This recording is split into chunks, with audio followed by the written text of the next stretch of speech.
para sa mga nagmanok, ako niagi na kog handler. Ang handler whether na depende sa mahanda. Niagi po ko gapper whether po na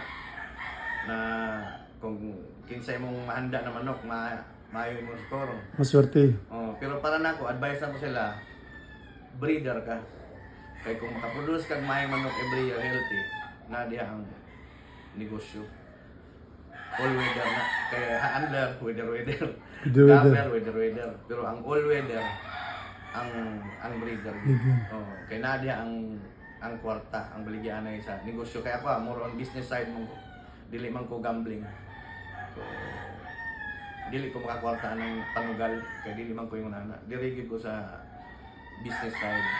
So, para nako, ang nakalahi po nako sa ubang breeder, ang breeder, maayo mo breed sila, maayo sila tanan, pero dili sila entrepreneur. Mao'y nakalahi na mo. Wala sila entrepreneurial marketing strategy. Para na ako entrepreneur magigugod. So naa ko yung mga negosyo na mga tindahan. So lahi mi og strategy.